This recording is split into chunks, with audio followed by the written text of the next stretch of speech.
Les émissions se suivent et se ressemblent. Un film de Cannes, une polémique nulle qui m'énerve. C'est un jour sans fin ce mois de mai. Allez du cinéma.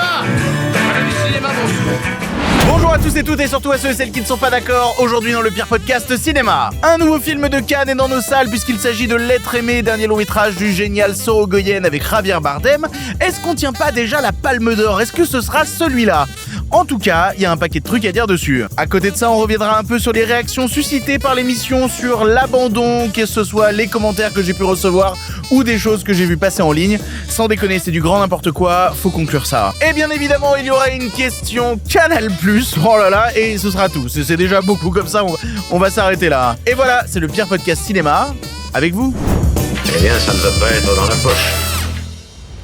Avant de commencer, merci aux gens qui écoutent cette émission dans son format podcast ou qui la regardent sur YouTube. Quel que soit le choix que vous faites, vous avez fait le choix de suivre cette émission et je vous en remercie grandement. Du coup, n'hésitez pas à vous abonner, que ce soit sur YouTube en activant la cloche ou bien dans sa version podcast, sur Deezer, iTunes, Spotify, vous connaissez la musique. Et si vous aimez l'émission, si vous avez envie de la voir continuer, si votre passion dans la vie c'est le pire podcast cinéma et que vous vous dites j'en veux plus, toujours plus, eh bien pour ça il y a Patreon. En effet, en donnant 5 pièces par mois sur Patreon, vous obtenez l'émission plusieurs heures avant sa sortie, vous l'obtenez en avant-première dans le package Patreon exclusif qui regroupe à la fois la version audio et la version vidéo, tout ça sans aucune pub, sans aucune interruption. C'est le meilleur moyen de profiter du pire podcast cinéma, c'est ce qui lui permet de survivre. Sans Patreon, pas d'émission. Donc merci à tous les gens qui sont sur Patreon, merci à tous les gens qui vont s'y rendre dès aujourd'hui. C'est le premier lien dans la description. Parce que vous le savez, le pire podcast cinéma c'est 3 fois par semaine, les lundis, mercredis et vendredis, à midi à l'heure du déjeuner ou à 7h du côté de Patreon. Et on commence tout de suite avec le sujet bon film du jour. Respect et robustesse, Caius C+, alors, les nouvelles sont bonnes? Ah, ils sont pas de la dernière marée, les nouvelles. Moi, je veux du féroce actualité. Eh ben alors, comment il se passe ce festival de Cannes là? On voit des bons films qu'on trouve nuls, on voit des films nuls qu'on trouve bien, et on dort pas plus de 4 heures par nuit? Moi personnellement, je dors super bien en ce moment. Après, pas certain que ce soit pour voir des bons films. Parce que si vous faites Cannes à la maison comme moi, il est peu dire que les films qui nous sont parvenus du festival pour l'instant ne sont pas, vraiment pas des chefs-d'œuvre immenses. Parce que, alors déjà, il y a eu La Vénus électrique, qui est un film que j'ai défendu, mais c'était le film d'ouverture, il était en hors compétition. Est-ce que c'est un film qui compte vraiment vis-à-vis de Cannes? Il y a débat. Idem, je vous ai dit tout le mal que je pense du film L'Abandon, mais c'est aussi un film qui est en hors compétition. Et puis je vais pas trop en parler maintenant parce que ça va être le sujet de juste après, donc calmons-nous, prenons le temps avant de l'aborder. Et enfin, on a eu Histoire parallèle d'Ashghar Farhadi, un film que j'ai trouvé tout ce qu'il y a de plus moyennasse, et du côté de Cannes, il s'est fait démonter, la majorité des gens ont trouvé le film complètement affreux. En vrai, si je prends un peu les grilles de la critique, il y a peu de films qui trouvent grâce à leurs yeux pour l'instant, ou en tout cas, ça divise toujours. Il y a très très peu de consensus. Pour l'instant, le film où j'ai vu le plus de retours positifs, il s'agit de Soudain, de Ryusuke Hamaguchi, avec sa Virginie Efira qui parle d'EHPAD et de lutte anticapitaliste pendant 3 heures. Ce qui pour certains est un rêve éveillé, pour d'autres un cauchemar. Faites votre choix. Et sinon, on a eu des retours pas déconnants sur le nouveau James Gray qui s'appelle Paper Tiger avec Adam Driver, Miles Teller et Scarlett Johansson. Enfin, je vous dis qu'il y a eu des retours pas déconnants. C'est toujours un truc qui est un peu à nuancer. Suivant le pays d'où viennent les journalistes, tu vois des vraies divisions se produire. Genre le James Gray, il est pas aimé par les Américains, mais il est adoré par les Français. Alors que si on parle du dernier Quentin Dupieux qui a été diffusé à minuit avant-hier, et ben les Américains sont vachement plus indulgents que les Frenchies. Et concernant le reste de la compétition, globalement les gens sont pas fans du Koji Fukada, de Gentle Monster, du dernier Koreeda. Alors, pour les 2 premiers, on pourra vite se faire notre avis parce qu'ils vont être en rattrapage.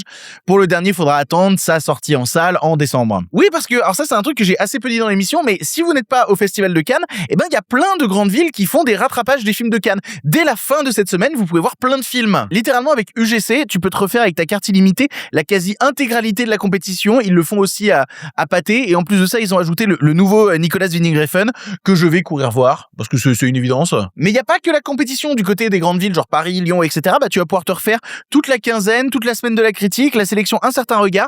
N'hésitez pas à taper Cannes rattrapage sur internet, jetez-y un œil, c'est trop bien. Personnellement, je sais, je me suis déjà prévu plusieurs séances par jour des films de Cannes. Ça va être un peu rude, je vais vivre ce moment pas de sommeil. Je vais y avoir droit moi aussi.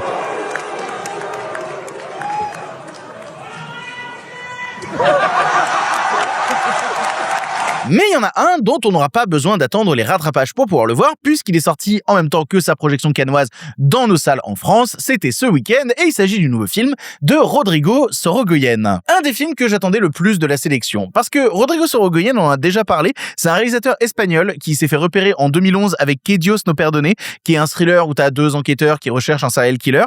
Puis ensuite, il a fait El Reino en 2018, qui est un drame politique qui a été récompensé au Goya. C'est les Césars espagnols. Il avait gagné meilleur réalisateur acteur et meilleur scénario. Puis il est reparti avec un prix au Festival de Venise en 2019 pour son film Madre, qui est un pur drame sur une femme qui a perdu son enfant et 10 ans plus tard, elle en recroise un et elle se dit « Oh mon Dieu, ne serait-ce pas mon fils de substitution ?» Et il a fini par débarquer à Cannes en 2022 avec Asbestas, son premier film à mêler à la fois la langue française, espagnole et galicienne, puisque les deux premiers rôles du film sont des Frenchies, il s'agit de Denis Ménochet et Marina Foïs. Un film qui avait vraiment la teneur de se retrouver dans la sélection de la compétition officielle, mais qui s'est retrouvé bloqué en Cannes première, qui sont les avant-premières de luxe qui comptent pas vraiment. Un film qui racontait l'histoire d'un couple de Français installés en Galice qui prônent le retour à la terre et qui vont se mettre à rentrer en guerre avec les paysans du coin qui eux veulent accepter un projet d'installation d'éoliennes, un truc qui aurait pu facilement se régler par le dialogue et non, non, ça va pas du tout être le genre du film. Et je vous disais que sur El Reno, blablabla, il a gagné 2 Goya, les Césars espagnols, c'est super. Et ben avec Asbestas, il en a remporté 9. Il a remporté meilleur film, meilleur réal, meilleur acteur pour Denis Ménochet, meilleur scénar, meilleur montage, meilleure photo, meilleure musique. Et même la France l'a récompensé au César, dans la catégorie du César du meilleur film étranger en 2023. Un César qu'il a pris à la barbe et au nez de la Palme d'Or de cette année-là, qui était le film Sans filtre. Et c'est tant mieux. Raison de plus de montrer qu'il aurait dû être dans la compétition. ¿Tú crees que este sitio para mí es un capricho? No, Sean. Este sitio para mí es todo.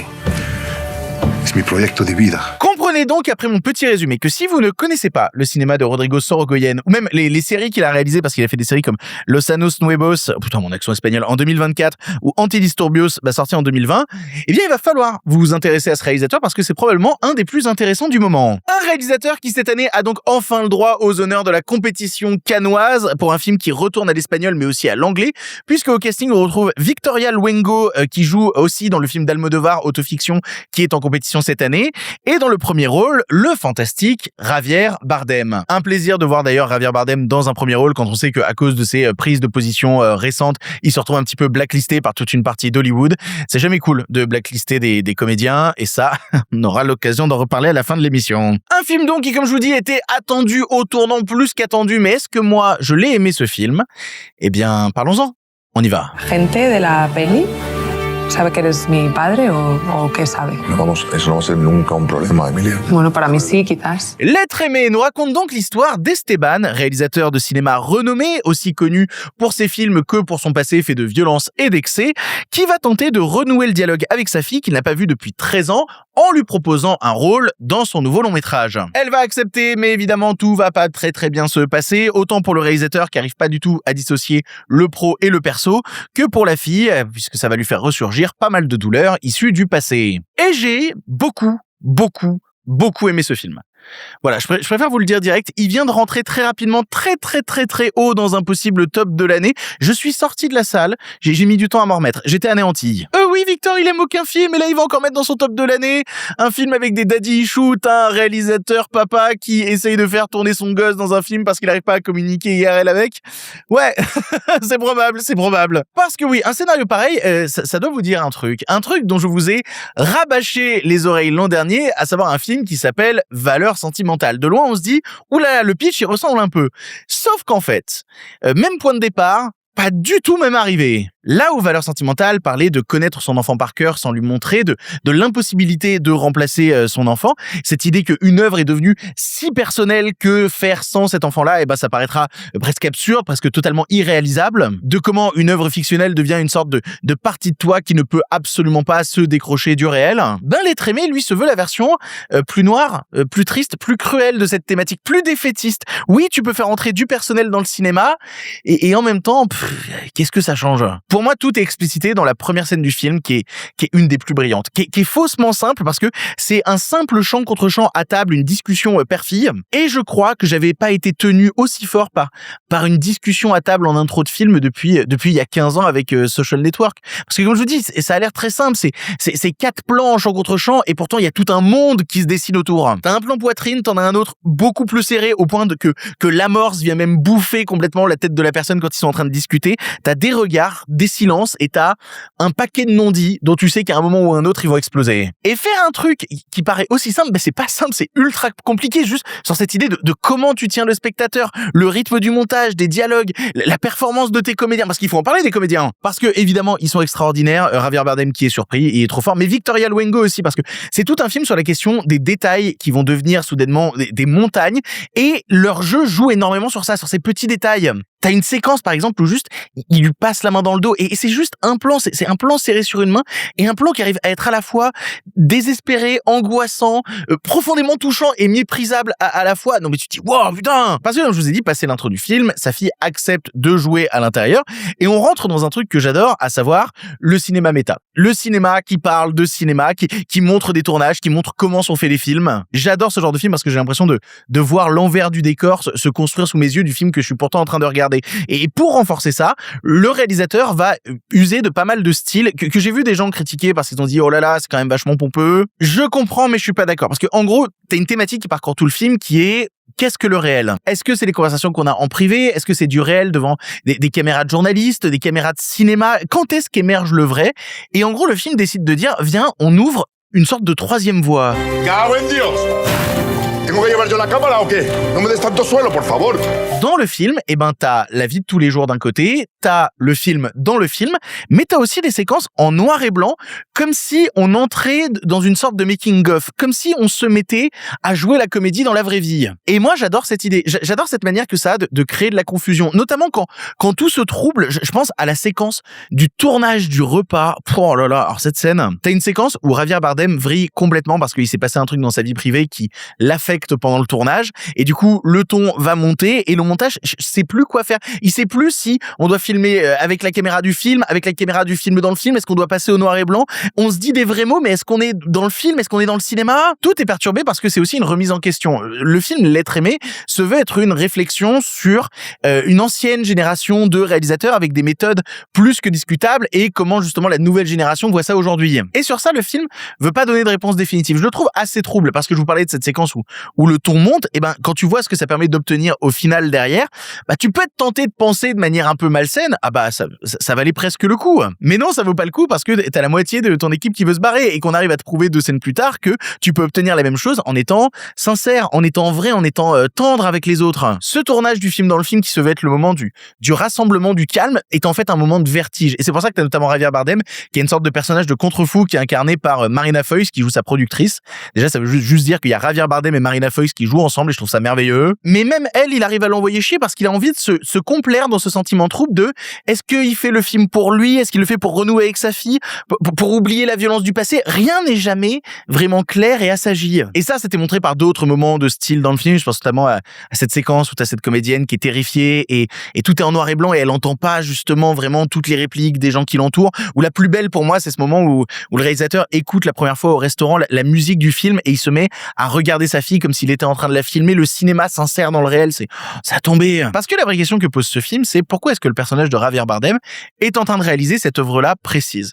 C'est dit dès le début et il y a une volonté tout le long de surtout pas y répondre. Je veux dire, rien que le sujet du film dans le film, on est dans le désert, dans un fort, on parle de la colonisation du Sahara occidental, on parle de brutalité, du refus de la brutalité, forcément que ça va troubler le jeu. Et puis même toute cette idée qui est montrée par un des plans où tu vois, sa fille se rend sur le plateau, vu que c'est un fort, t'as vraiment l'impression qu'à chaque fois qu'elle se rend sur le tournage, c'est comme si elle se rendait en prison. J'ai le sentiment tout personnel d'un film très très amer sur ce que le cinéma peut produire sur le monde réel et à quel point en fait le cinéma sert à rien en fait. Non mais vraiment, le film est très défaitiste. Disons que quand on a envie de créer quelque chose, on est influencé par notre passé, mais la manière dont on va la créer, elle est forcément influencée par ce qu'on est en train de vivre au présent. Et donc le rapport de la création est déjà totalement faussé. Et donc le cinéma devient un mirage où les réalisateurs poursuivent désespérément des fantômes du passé qui pourront jamais atteindre parce que on ne peut pas réparer le passé avec du cinéma. On peut le croire, c'est naïf, c'est sûr, ça tu peux essayer, mais la vérité c'est que le mal est fait.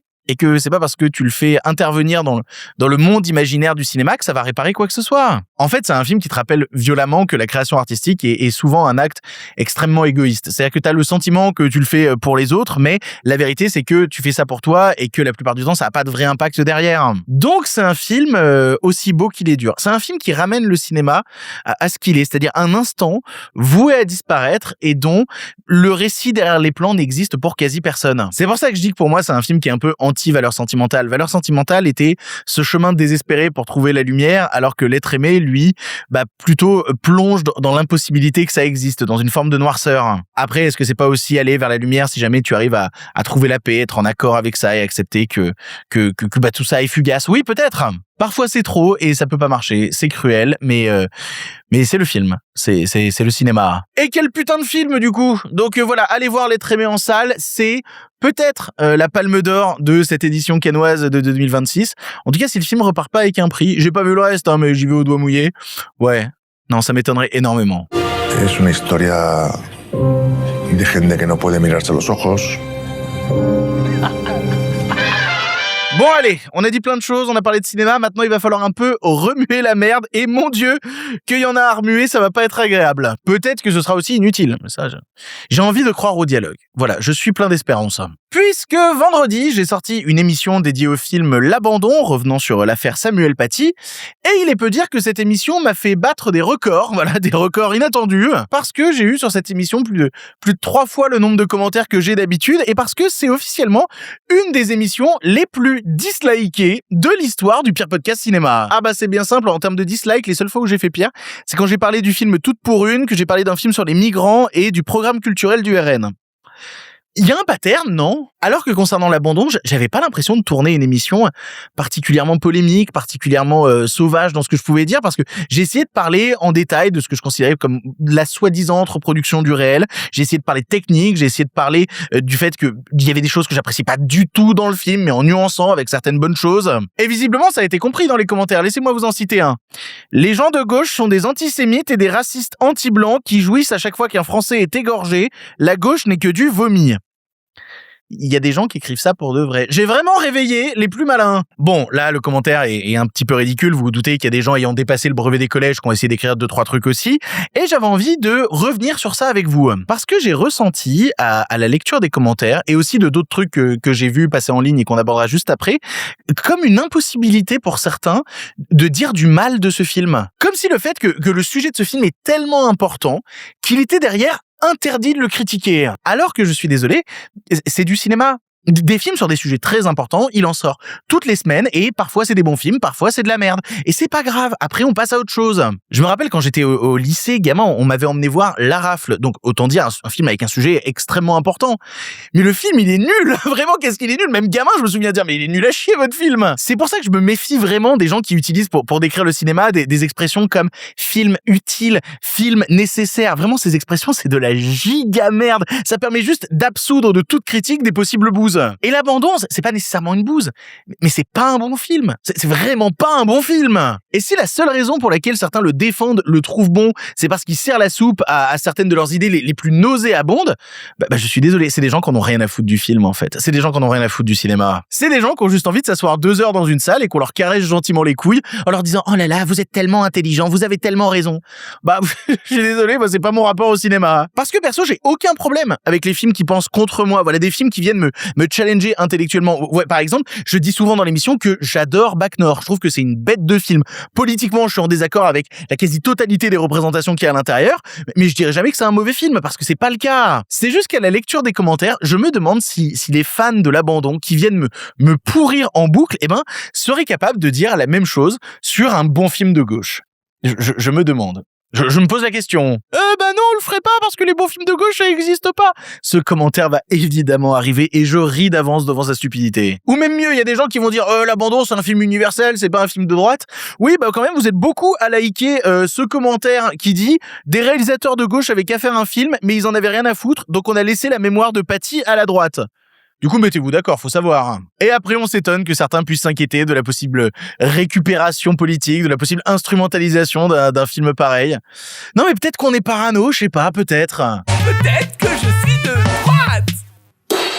Le film, il est super fidèle à la réalité. C'est limite un travail d'archive. Rien à faire des gens qui auraient hypothétiquement influencé l'idée d'en faire un film. Ça suffit le déshonneur par association.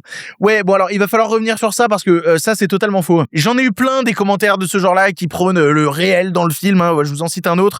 Mais avis qu'il ne faut pas voir le film L'Abandon comme un film qui veut faire du cinéma, mais plutôt comme un film qui veut retranscrire la réalité des faits. D'après ce que j'ai entendu, le film a l'air béton sur les faits. Alors moi, déjà, les films qui veulent pas faire du cinéma, j'appelle pas ça des films. Voilà, si ça vous intéresse pas de faire du cinéma, faites de la poterie, faites du macramé, mais venez pas nous emmerder. Mais le plus important, si vous pensez vraiment, sincèrement, qu'un film peut être limite un travail d'archive, vous vous trompez. Et surtout, vous vous mentez à vous-même sur ce qu'est un film. Un film n'est pas la réalité. Un film ne le sera jamais. Parce que un film, et je sais que quand je dis film, vous pensez automatiquement à fiction, mais ça comprend aussi les documentaires, un film ne peut pas être un reflet précis du réel. Il peut se baser sur des faits, il peut tenter de les adapter au mieux, mais après cette étape-là, qui est une étape d'écriture, eh ben, il y a 1000 artifices qui se mettent en place qui peuvent détourner le fait de base. Qui va jouer la réplique? Comment la réplique est jouée? Avec quel ton? Quelle intonation? Quel regard? Quel détail de jeu est fait sur l'instant? Comment le réel va être retranscrit par le comédien? Comment est-ce que le comédien est filmé? Est-ce que on le surplombe pour montrer qu'il est dominé? Est-ce que c'est lui au contraire qui est dominateur? Quelle est sa place dans le cadre? Autour de qui? Dans quel décor? Est-ce que le montage va lui donner beaucoup de temps à l'écran dans le dialogue? Est-ce qu'il est beaucoup entrecoupé au montage? Est-ce qu'il s'efface? Est-ce que la scène est racontée ou interprétée? Est-ce qu'il y a de la musique en fond qui vient soudainement accentuer l'émotion? J'ai l'impression d'être en train d'expliquer le cinéma. Parce que oui, c'est du cinéma! Le cinéma est fait d'une galaxie d'artifices qui viennent se mettre entre le fait de base et le spectateur et qui permettent de lui donner 1000 sens différents. Même si l'histoire est vraie à la base, 1000 sens sont possibles derrière. Tu peux prendre le scénario de L'Abandon, tu le donnes à 10 personnes différentes pour le réaliser, t'obtiendras 10 films radicalement différents. Et parfois même peut-être des films de gauche ou des films plus de droite. Parce que le cinéma, ce n'est pas le réel. Et utiliser comme argument pour défendre L'Abandon, oh là là, le film il fait rien de mal, il raconte juste la réalité, c'est un mensonge. Un film ne raconte jamais la réalité. Un film l'interprète. Un film lui donne un sens. Un film lui donne un point de vue, une signification. Et donc le réel n'est plus le réel. Parce que le réel est ce que l'on observe. Et le film est ce qu'une personne bien précise a décidé d'interpréter. Et là, je vous parle que de pur cinéma, hein. Je compte même pas là-dedans tous les possibles mensonges par omission dont j'ai parlé dans l'émission. J'en reste vraiment à la toute base. Si des gens cherchent le réel, cherchent la vérité dans le cinéma, ce sont des idiots. Parce que c'est comme chercher le Père Noël ou le lapin de Pâques. Ça n'existe pas. Ce qui est raconté est aussi important que celui qui le raconte et comment il le raconte. Et quand je reçois des commentaires qui me disent, je cite, « Pas très honnête de présenter L'Abandon en parlant des gens qui l'ont produit », bah si, putain, c'est ultra important de savoir qui l'a fait. Et puis ça me bute parce que ça, c'est souvent un argument qui est utilisé par des personnes de droite qui passent leur temps à décrédibiliser des discours en expliquant, « Oui, mais ce discours-là, je peux pas l'entendre parce que c'est une personne de gauche qui l'a prononcé. » Oui, bah de la même manière, tu peux pas regarder un film sans savoir qui l'a fait. Je désespère parce que j'ai vraiment l'impression de pas dire un truc compliqué, d'expliquer longuement les choses et que les gens ça les intéresse pas tant que ça peut un peu flatter leur ego et leur vision biaisée du monde. T'expliques les trucs, t'essayes de pas trop t'énerver et après tu te chopes des commentaires du style « Non, le film n'est pas dangereux. Par contre, l'idéologie qui a assassiné Samuel Paty, elle, oui !» Ok, d'accord. Est-ce que j'ai dit le contraire dans l'émission? J'ai jamais dit ça. J'ai parlé d'islamistes, de fichiers S, d'actes terroristes et tout. Mais en fait, même quand j'utilise le lexique de ces gens-là, vraiment, il faut vous choquer, en fait. Vraiment. Faut que je devienne vraiment plus radical et débile. Parce que j'ai l'impression d'avoir développé pendant des plombes avec des arguments, des trucs sensés. Alors, des gens l'ont remarqué quand même avec quelqu'un qui m'a dit, c'est bien plus argumenté que Grim Cujo. Et alors ça, putain, aussi. La vidéo est relayée près de 4 millions de fois en moins de 24 heures sur Twitter. Comme à chaque fois, tout le monde se tait. Bon, vous l'avez sûrement vu passer en ligne une vidéo où le youtubeur Grim Cujo démonte le film L'Abandon. Et cette vidéo a tellement déplu à certains qu'elle a littéralement fini sur CNews.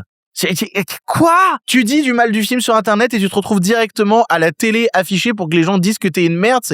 C'est quoi ce monde? Ou dans quel monde on vit? Et certains vont dire oui, mais en même temps dans la vidéo en question il dit des dingueries. Et bon, alors j'ai pas tellement envie de commenter ça parce que ça veut dire être critique de la critique et c'est pas toujours très intéressant. Ce que je dirais par contre, c'est que est-ce que vous pensez que à la sortie d'une projection, sous le coup de la colère, dans un micro-trottoir avec un pote à lui, eh ben il dit les trucs les plus intelligents? Non, je crois pas. Je crois pas que ce soit fait pour ça, d'ailleurs. Sachant qu'il parle 30 secondes et que à l'intérieur, effectivement, il dit des conneries. Hein. Il dit oui, voilà, ils ont montré le tueur, dire Allahu Akbar. Oui, bon, s'il l'a vraiment dit au moment de passer à l'acte, est-ce qu'il faut l'enlever du film? Non, je pense pas. C'est là pour le coup, c'est la réalité, c'est les faits. Mais il a pas dit que des conneries, il a aussi dit des trucs intéressants. Hein. Notamment, j'avais même pas remarqué le fait que c'est vrai que dans le film, toutes les femmes musulmanes sont montrées comme gentilles, comme compréhensives, comme attentionnées ou comme oppressées, alors qu'il y a 0 homme musulman bon dans le film. 0 mec musulman est une bonne personne dans le film. Non mais c'est ouf. Hein. Mais outre tout ça, la réaction qu'a suscité cet extrait, ça me questionne. Qu'on puisse faire autant de bruit autour d'un micro-trottoir qui est en plus vraiment un truc random, un peu nul, où il termine en faisant des blagues, en disant ouais on baise l'extrême droite et tout. Tu sens que c'est pas un moment qui fait pour créer de la pensée. Mais il y a Valérie Pécresse qui a repartagé le truc. Voilà. Il y a le premier secrétaire du Parti communiste qui a aussi repartagé le truc. Ce qui veut donc dire qu'il y a des idées communes entre le Parti communiste français et Valérie Pécresse. Ce que ça raconte, ça me fait un petit peu rire. Mais c'est la preuve même que ce film, le cinéma, n'intéresse pas les débatteurs autour de l'abandon. Le film devient juste un catalyseur à débat de merde où chacun y va de sa saloperie en dansant, en profitant sur le cadavre d'un prof d'histoire géo qui a rien demandé et qui se serait sûrement attristé d'un tel naufrage médiatique. Et du coup, je vais m'arrêter là parce que voilà, c'est déjà long et puis j'ai pas envie de rentrer dans les coms les plus débiles. J'ai eu vraiment un déferlement avec des merdes du genre il faut virer tous les musulmans de France, je suis chrétien et je déteste l'islam, vraiment que des gens avec un tiers de cerveau. Ici, c'est une émission de cinéma. Alors une émission de cinéma qui parle évidemment de politique, hein, qui l'assume parce que le cinéma et la politique sont particulièrement intriqués, mais qui regrette profondément quand soudainement le débat autour du cinéma devient impossible, que vouloir parler de cinéma devient une injure. Ça, pour moi, ça n'a pas de sens. C'est pas normal de pas pouvoir dire qu'un film est nul sans se prendre derrière des vagues de harcèlement. Ce n'est pas normal, c'est pas possible. Et l'abandon, je suis désolé, c'est un film nul. Et c'est loin, très loin d'être seulement à cause de son fond politique. Voilà. Après, nonobstant cela... La jeunesse emmerde le Front National. Allez, bisous, on avance. Les nouvelles n'étaient pas très fraîches, en effet. Il est l'heure de la question du public. Vous le savez, à chaque émission, je poste une story sur Instagram. Suivez-moi sur Instagram où je vous dis est-ce que vous avez une question sur l'actualité. Et si vous en avez une, il y a des chances que je la sélectionne et qu'elle passe ensuite dans l'émission. Le plus simple, c'est de me suivre sur Instagram. Suivez-moi sur Instagram. Voilà, je fais encore des incantations. Et aujourd'hui, la question vient de Céline LMRX qui m'a demandé la réponse de Saada à la tribune anti-Bolloré qui confirme la légitimité de l'inquiétude. Et oh là là, oui. Alors reparlons de ça. J'en avais parlé dans l'émission d'ouverture du Festival de Cannes du fait que, avant l'ouverture, avait été publiée dans Libération une tribune signée par plus de 600 personnes du monde du cinéma qui dénonçait la mainmise de Bolloré sur cette entreprise. Il dénonçait la montée des idées d'extrême droite. On l'a encore vu à la télé il y a 2 jours. Il y a un député RN qui a dit que si jamais il passait au pouvoir, il supprimerait le CNC. Autant dire que donc, entre la privatisation de l'audiovisuel public, la suppression du CNC et la mainmise de Bolloré, le cinéma, il va avoir une sacrée gueule. Ils ont donc fait une tribune pour dire on est très inquiet, c'est pas normal qu'un type possède à la fois l'entreprise qui finance la majorité du cinéma français, puis ensuite le réseau de salles de cinéma qui le diffuse, et ensuite la plateforme en ligne qui le diffuse, que ce soit la même personne et tout, ne serait-ce que si on a un peu peur de tout ce qui est question de concurrence, c'est pas normal qu'il possède tout le tuyau à lui tout seul. Ils ont donc fait une énorme tribune pour dénoncer ça, pour parler de leur inquiétude, et après plusieurs jours de silence, Maxime Saada, qui est le président de Canal+, a décidé d'y répondre. Et sa réponse... Putain, elle fait pas rigoler. Je vais le citer directement, comme ça ce sera plus simple. J'ai vécu cette pétition comme une injustice vis-à-vis des équipes de Canal qui s'attachent à défendre l'indépendance de Canal+, et dans toute la diversité de ses choix. En conséquence, je ne travaillerai plus, je ne souhaite plus que Canal travaille avec des gens qui ont signé cette pétition. Putain, où on va là ? Il a ajouté derrière, si certains en viennent à qualifier Canal+ de crypto-fasciste, alors je ne peux pas accepter de collaborer avec eux. Et donc, oh là là, je sais que certains vont dire directement, oui, bah d'un autre côté, s'ils ont des vraies ambitions de gauche, ils seront très contents de plus bosser avec Bolloré. Oui, après c'est vrai, ils ont quoi à perdre ces comédiens 75% des films financés chaque année. Ah oui, non, ils vont perdre du taf, ils vont sacrément perdre du taf. J'ai vraiment l'impression d'entendre une parole de gens qui disent, oui, bah si t'as accepté de bosser dans ce boulot, t'as pas le droit de cracher sur ton patron. Oui, mais si mon patron est un connard, j'ai pas le droit d'en dire du mal. Non, si tu acceptes de bosser pour lui, tu dois lui lécher le cul à tout prix. C'est vraiment cette politique du petit chien bien docile, je la trouve dégueulasse. Je vois vraiment une combinaison de 2 rhétoriques merdiques, à savoir d'un côté, si tu bosses pour lui, t'es obligé de lui lécher le cul, quand bien même il fait des dingueries, et vraiment, t'es obligé de dire tout le temps qu'il est super. Et à côté, ce truc de, et si t'es pas content, tu te barres, c'est vraiment, t'as un iPhone et t'es de gauche. Vraiment, c'est d'une stupidité, le rat des pâquerettes de la pensée. On est dans une situation où donc le président de Canal+, le président du premier financeur du cinéma français, dit établir donc une blacklist, une liste noire des gens avec qui cette entreprise qui domine le cinéma français ne travaillera plus. Canal+ dit donc de manière sous-jacente que si jamais ils acceptent de financer un film, il faudra absolument pas qu'au casting il y ait Juliette Binoche, Anna Mouglalis, Blanche Gardin, Yolande Moreau, Swan Arlo, Jean-Pascal Zadi, Zita Enro ou Samuel Kircher, et que Canal+ ne mettra plus 1 euro non plus dans les films de Raymond Depardon, extraordinaire documentariste, ou encore Dominique Moll, à qui on doit La Nuit du 12 et Dossier 137, ainsi que Arthur Harari, co-scénariste de Anatomie d'une chute et réalisateur de Onoda et de L'Inconnu qui passe actuellement au Festival de Cannes. Je trouve ça effrayant. Et si vous ne trouvez pas ça effrayant, qu'on établisse des listes noires, non mais vraiment, c'est flippant. Sachant qu'en plus, ils font pas que ça parce que j'ai trouvé un petit truc passif-agressif sur leurs réseaux sociaux. Je sais pas si vous l'avez vu passer, c'est terrible. 2 jours après la signature de la tribune, où se trouvait le nom de Jean-Pascal Zadi, Canal+ a décidé de poster sur Instagram une publication dédiée à Jean-Pascal Zadi, avec vraiment où est-ce qu'on peut retrouver Jean-Pascal Zadi actuellement, et 15 trucs à la suite montrant, là c'est sur Canal, là c'est sur Canal, là c'est sur Canal, là c'est sur Canal. Vraiment la petite crotte de Canal+ pour dire alors t'es notre pupute ou t'es pas notre pupute, regarde, t'es partout chez nous et tu viens te plaindre, tu viens cracher dans la main qui te nourrit, salaud de syndicaliste. Non mais vraiment. Ce à quoi Jean-Pascal Zadi a répondu avec un commentaire très gentil où il dit merci beaucoup à la maison mère Canal+, je vous aime beaucoup. 2 jours après la tribune, j'y vois vraiment un coup de fil d'agent en mode bon allez, tu vas faire le chien s'il te plaît, sinon tu bosseras pas. C'est terrifiant. C'est des méthodes que je trouve vraiment, vraiment terrifiantes. Des méthodes qui sont notamment dénoncées par le directeur du cinéma de France Télévisions, Manuel Elduy, qui a fait lui aussi un post pour dire que, voilà, après la tribune, l'établissement de liste noire, non mais c'est pas normal. On voit toutes les limites de ce système de groupement d'entreprises et de monopole qui entraîne les pires dérives derrière. Parce que là, on parle que Canal+ ne s'associera pas avec les comédiens au réel en question. Mais vu que Bolloré, il possède aussi UGC, est-ce qu'il va dire maintenant, les prochains films de Dominique Moll, ils ne sortent pas dans les salles UGC? Je ne sors pas ces films? Ça peut être l'étape d'après. Et donc, ça veut dire qu'après, ils ne débarqueront pas non plus en streaming sur MyCanal, qui est le premier truc de VOD en France. Vous vous rendez compte?